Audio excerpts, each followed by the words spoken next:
Hello, fellow preppers. 'Tis I, the Rumpled One. Well, you probably know I had to go up to Mount Pilot, so I stopped in Mayberry on the way back here. And I know some of you all like this ocean view. Yeah, here's the, you can see right there, that's the river, and back there, there's the ocean. And you can see it in the distance. And there's the lighthouse. Sometimes, you know, I kind of hate to spoil the moments talking about politics and government and stuff. Somebody said they saw my little video to J0 and they thought that was good. It's just like, hey, good to, you know, see you not being so serious all the time. Well, yeah, I definitely have my moments, that's for sure. Like I said, most of the time they're just not on camera. But yeah, I was, you know, taking some time, I was thinking, you know, at the ranch doing the chores and stuff and chopping wood and, you know, lopping branches. You know, it's kind of getting that it's almost like Zen in a way. You just do that over and over, and you don't even, you just stop thinking about it and you're just doing it. And the next thing you know, you're done. But one of the things I realized was, you know, you look on Facebook and YouTube and you see all the different videos and pictures people are putting up about Obama and Romney and the, you know, the government and everything that's going on. And, you know, some people, you know, say if you don't, you know, if you don't vote for Romney because you're a Ron Paul supporter, then you're just giving the election to Obama. And maybe I was pondering that for a while, because I mean, really, I'd like to vote for Ron Paul, but I don't think he's got a chance of winning, just the way the politics are. So I can't do Obama. I never did, never will. So I gotta go Romney. But the bigger picture is this: it's all our fault. We can point our fingers at the government and these guys, but we put them there. And, you know, they say if you don't vote, you're part of the problem. Well, in this case, you might not be part of the problem, but you're responsible for the problem. Because if you don't vote, then basically you're saying everything's okay. Let's just keep things the way they are. Now, if you get up and you vote, at least then they got to count your vote, because that's how they get to the total. Whether or not you think your vote counts, that's one thing, but they have to count your vote. So, you know, if there's some other shenanigans going on, that's one thing, but you just need to get out there and vote.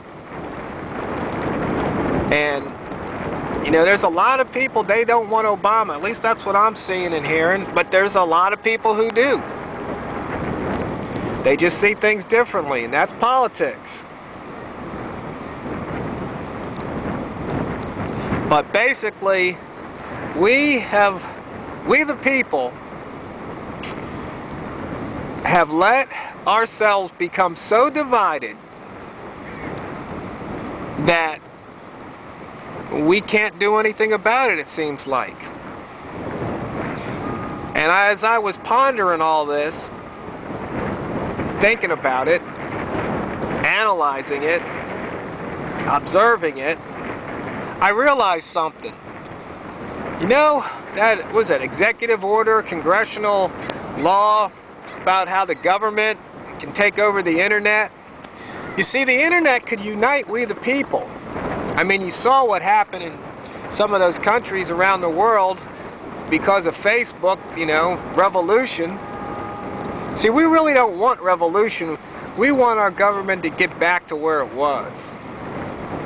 You know, somebody has that Obama 2012, change it back, you know. Yeah, we want things changed back. We want things the way they were.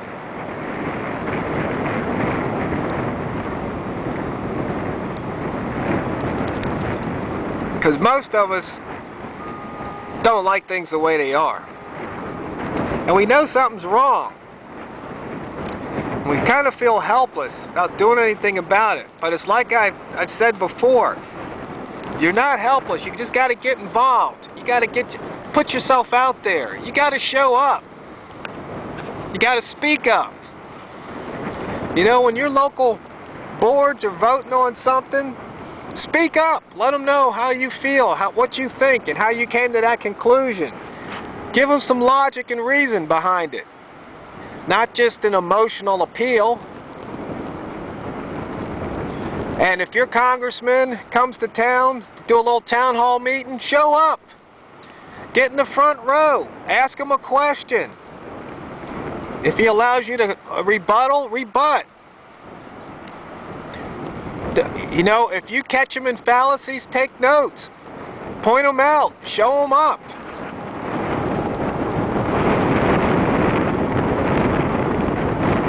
That's all you have to do.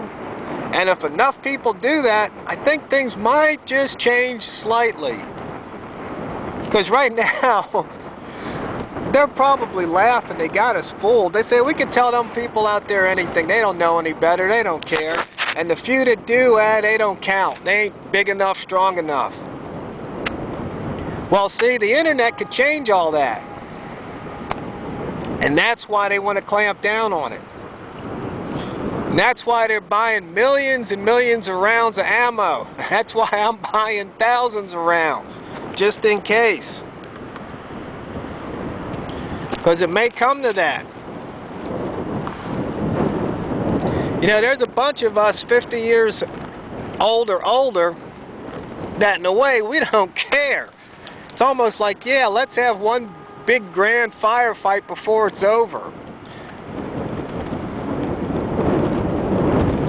But the thing is, who are we fighting? I mean, really, who are we fighting? I mean, the enemy, we know, are our elected officials. But we wouldn't be fighting them. They'd be in some bunker somewhere 8 stories underground with fresh water and fresh air and probably 10 years worth of supplies with, you know, behind bomb-proof doors, guarded by a, you know, a regiment or 2. So we wouldn't be fighting the people we need to fight. That's part of the problem. You see, back when the forefathers started it, they were on the front lines because they were all fighting for something. Freedom. They were all in it together. Those people fighting were in it together. But see, now, we got to fight our own government for our freedom. Now, you know, there was somebody that said, well, you know, Afghanistan let Al-Qaeda in, blah, blah, blah. You know, I understand their point. But the thing is, we're not really fighting a war. I mean, come on, we should be able to wipe them off the face of the map. I mean, there should be no more Afghanistan if we were really at war with them, and ditto for any other country. We wouldn't even have to nuke them. We could just carpet bomb them to death. Just obliterate them. But no, that's not how it's going down because we ain't really at war. I mean, when you fight war to win. You know, war is the ultimate. It's 2 men enter, 1 man leaves. You know, Thunderdome. None of this, you know, it's nothing with the like the Olympics, Olympic boxing. No. No, it's nothing like that. It's not no gloves on. It's not no rules and headgear and mouthpieces. No. It's sticks, stones, and anything else you get your hands on to kill the other guy. Yeah, last night I watched that movie Hunger Games. Be honest with you, I was slightly disappointed. They needed more backstory. I wanted to see the uprising. Maybe they'll make some sequel that will, like, show things before the Hunger Games, how they really got started. But no, I didn't really take much from the Hunger Games. I think it was almost a rip-off of Rollerball, which was a much better movie, in my opinion. Anyway, I'm just sitting here, kind of rattling off things, but It just gets down to one thing. You know, what can you do? What can I do? I know what I can do. I can go to meetings. I can vote. I can prepare. Like I said, the government's buying millions of rounds. I'm buying what I can afford. You know, I'm buying bullets and beans and Band-Aids and butter. You know, I'm making the preps. But I'm still having fun and enjoying life. I'm sitting here right now talking to you guys. It's a nice day, a little windy, cool breeze coming in. You know, not many people get to enjoy a view like this whenever they want. So I do have my moments, you know, cracking jokes and having fun. But usually when I make these videos, it's about, you know, something on a serious note when I'm doing this political commentary. Or, you know, I might be giving a tool tip now, or sometimes just, you know, showing what I'm doing around the ranch. Encouraging you guys that, yeah, if you think you want it, you can have it. You just have to work for it. You got to earn it. And it can be done. It still can be done. You might have to start out small. I'm not saying it's easy, but I'm saying it's possible. You'll figure it out. You know, even if I wrote a book, you couldn't do it exactly the same way I did it. Times change, things change, but the idea, the basics, the premise is there.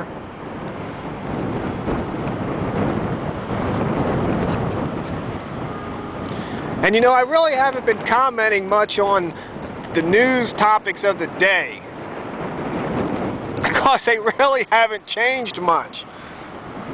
You know, there's no surprises. It's just a lot of weird stuff. You know, stuff that's going on in the schools and making all these stupid rules and, you know, suspending kids and expelling kids for stupid stuff. But I saw a good one on Facebook. You know, they say they encourage Bible reading in the prisons, but they discourage it in school. Isn't that ironic? I mean, now that's something you got to think about. That's something that, you know, we the people should have just smacked down our school boards and said, cut this mess out. Because that's pretty much at a local level. You know, not having Bibles read in class. You know, like the Pledge of Allegiance. You know, taking out, you know, the word God. You know, that's something parents could tell their children. It's like, when you say that pledge, you say it this way, and I don't care. And then let them take you to court. You know, that's where you got to make a stand. A little civil disobedience. That's what Thoreau would tell you. That's what he would do. I mean, once again, it's about taking power, taking a stand, standing for something, and letting people know.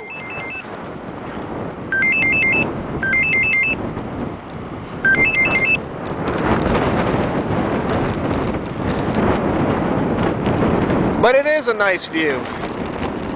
See, we still have America if we want it. And like I said, there's nothing wrong with the economy. It's just that some people are falling on hard times. But see, that's why you have to prepare. Just in case.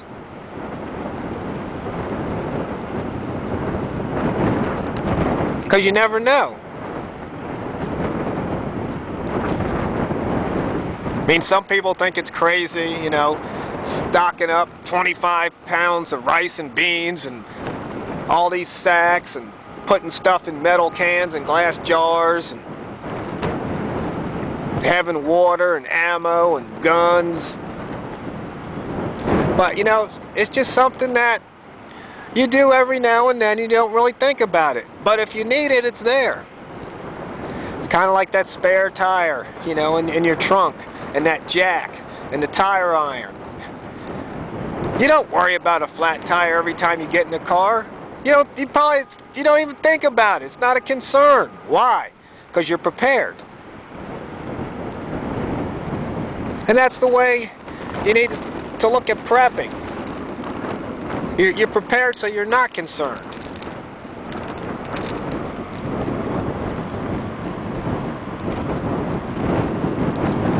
See, there's some guy out there, he's enjoying life. He's out there on the river fishing. It's like him and his buddy. Now you see, they're out there enjoying life, but just think about it. If the Coast Guard came by, they could board that boat, make them show all kind of papers, prove that they've got the right life vest and other protection. You know, Fish and Game could come by and inspect them, make sure they got the licenses. I mean, the foot of Big Brother is on your neck. Sometimes you feel it, sometimes you don't, but it's always there. It just depends on how hard they're stepping down on you. Do you think the forefathers fought a war with the king so that those two guys out there would have to buy licenses, get that boat licensed, get fishing licenses? I mean, you guys know the answer. I don't have to tell you that. Of course, there's going to be somebody that says, well, if we didn't do that, then everybody would do it and be all fished out. Maybe that's true, maybe it's not. I don't know. There's some things that shouldn't be done, like polluting the river. I agree on that. They shouldn't be dumping toxic waste in the river. You know, they say there's a simple solution. It's like anything you want to put in the river, you got to put it in the river upstream, so you have to feel the effects of what you do.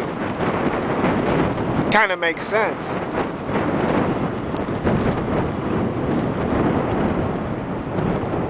But anyway, just all things to think about, keep in mind.